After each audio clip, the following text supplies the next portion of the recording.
Assalamu alaikum. Today we're discussing an issue about selective pressure technique. Now, we know that we have some areas in the complete denture anatomy, underneath the complete denture, that needs relief. Can we just recall them? Mid-palatine raphe, the crest of the ridge where the most spongy bone is, the incisor papilla because of the nerves and the blood vessels coming out, the raphe itself, the rugi themselves, because even if it's thick and well keratinized, they are sloped. They do not tolerate pressure immediately. We call them secondary support areas. But in the relief, in the wax, when we place relief in the trays, we usually relieve them, because any pressure on this area will cause a spring back action. This tissue is so tough, it doesn't allow you to press it. So any pressure that comes down on it, it will spring back and remove the denture. So it's very important not to place any pressure during impression techniques on this. Okay. But what happens in actual life, we get the trays from the technician, either full spacer or no spacer. So what to do? Now, what I usually ask my technicians to do whenever I'm doing a denture is ask for a partial spacer, okay? So what is a partial spacer? We're going just for the upper now, okay? So if this is the area, spacer. So this is the area of the upper complete denture. I will ask them to place over the crest of the ridge, like half a centimeter, and all of the crest of the ridge before the tuberosities. By the way, the tuberosities cannot be compressed as well, unless they are a favorable mucosal similar to the tissue here. But other than that, usually it's either fibrous, and fibrous tissue is not compressed, or it's bony and the mucosa over it could not be compressed. Okay, so we're excluding the tuberosities from the wax. We are covering the rugi area. Immediately when you cover the crest and the rugi, definitely the incisor papilla is also covered.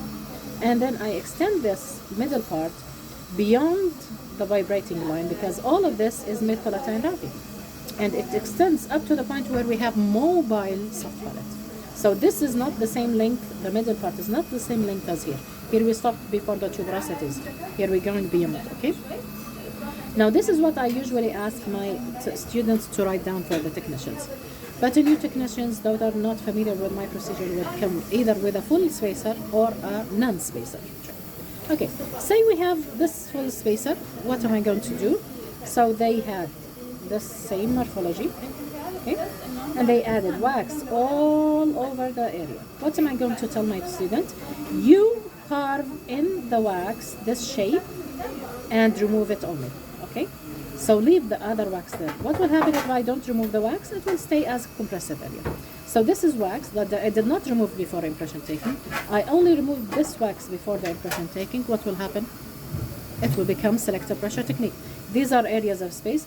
The wax that I did not remove, I kept it in place, will act like a tray. It will provide me with the selective pressure that I want, okay, for all the support areas. Now suppose the opposite. We had a tray, okay? We had a tray that has no spacer in it. What am I going to do? I ask my students to drill in holes. So I tell them around the premolar areas from the canine and backwards, put in holes. Use a small bear, let it go through and through, so it's an empty hole. And the problem with the incisor papilla and these areas, there is a handle beneath it. So I'm going to tell you how to solve it, but continue with the holes first. So we continue with the holes and we place the holes, and this will cause the selective relief now. This is selective relief. Now how to handle this area, which is beneath the handle? So the handle, is causing a bulk. So if we're looking at it from the other side, there's a large handle here, a larger base. So I'll tell them, make a groove.